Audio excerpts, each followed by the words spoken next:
අපි දැන් මේ වෙලාවේ ඉන්නේ ජාතික පස් සම්පත් සංවර්ධන මණ්ඩලයේ රිදියගම ගොවිපලේ. එතකොට මේ ගොවිපල අක්කර 2800ක භූමි භාගයකින් සමන්විත ගොවිපලක්.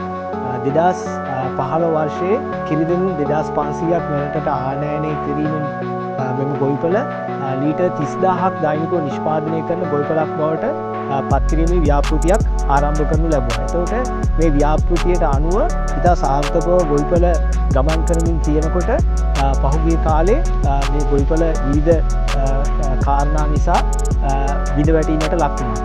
එතකොට මේ බිඳ වැටීමේ ප්‍රතිඵලයක් විදිහට මේකේ කිරි නිෂ්පාදනය ඉතා පහළ මට්ටමකට පත් වෙලා ගොවිපල විකුණා දමන තත්ත්වයකට පත් වෙලා තියෙන අවස්ථාවක මේ නව ආණ්ඩුව පත්වීමත් සමග මේ ගොවිපල නැවතත් සංවර්ධනය කිරීම ආරම්භ කරන්න ලැබුවා.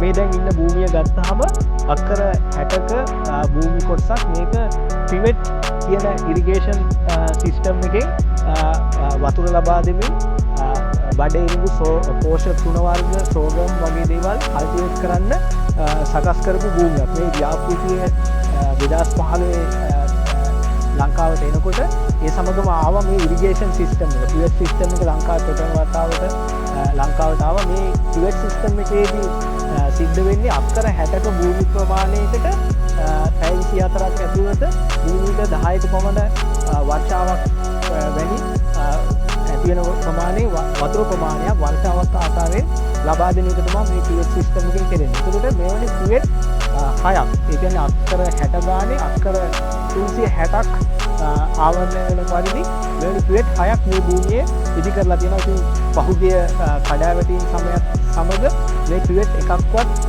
ෆන්ක්ෂන් වෙන්නේ නැහැ. මේවා භාවිතා කරලා කල්ටිවේට් කරන එක සිද්ධ වෙන්නේ නැහැ. තුන වගා කරන එක, බඩේ වගා කරන එක සිද්ධ වෙන්නේ නැහැ. ඒ නිසා සතුන්ට කෑම නැතිලා ගොවිපල කඩාවැටීමට ලක් වුණා. නව ආණ්ඩුව පත්වීමත් සමග දැන් මේ බිම අලුතෙන් පෙරළමින් පස් කරලමින් අලුතෙන් වගා කටයුතු ආරම්භ කරලා තියෙනවා. ඒතර අපි ඉන්න මේ පිවෙට් අංක 3 කියන කොටස මේකේ බඩේරුඟු අක්කර 60ක් දැමීම සඳහා මේ වෙනකොට සැලසුම් සකස් කරගෙන යනවා. ඒ වෙන වැඩ කටයුතු ආරම්භ කරලා තියෙනවා. ඒ වගේම පිවෙට් දෙකක්, ඒ කියන්නේ අක්කර 120ක් මේ වෙනකොට වැඩ කටයුතු සම්පූර්ණයෙන් ඉවර කරලා වගාවන් ආරම්භ කරලා තියෙනවා. ඒකේ අස්වැනි නෙලීම ආරම්භ කරලා තියෙනවා.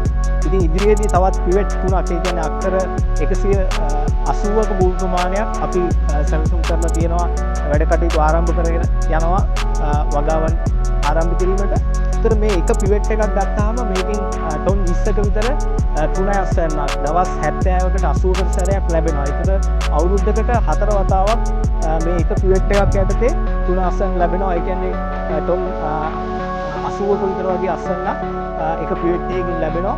අපි මේ ගොවිපල ගත්තාම මේකට දෛනිකව කිලෝ 50000ක්, දැන් ටොන් 50ක් විතර වගේ තුන අවශ්‍යතාවයක් තියෙනවා. මේක ඉන්න සත්තු ටිකට කන්න දීලා ඒ කිරි බවට පත් කරන්න. එතකොට වාර්ෂයකට ගත්තාම ටොන් 20000ක වගේ පෝෂක තුන අස්වැන්නක් අවශ්‍ය වෙනවා මේ සතුන්ට කන්න දෙන්න. ඉතින් මේ එක පිවෙට් එකකින් 4 වතාවක් අවුරුද්දකට කල්ටිවේට් කරලා අපිට ටොන් 1200 ගානේ එක පිවෙට් එකකින් 1200 ගානේ ටොන් 2800ට යන්න පුළුවන්කම තියෙනවා.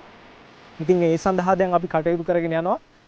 ඉදිරියේදී නැවතත් පරණ යථා තත්ත්වයට පත් කරන්න මේ ගොවිපල අපි හැකි ඉක්මනින් කටයුතු කරගෙන යනවා.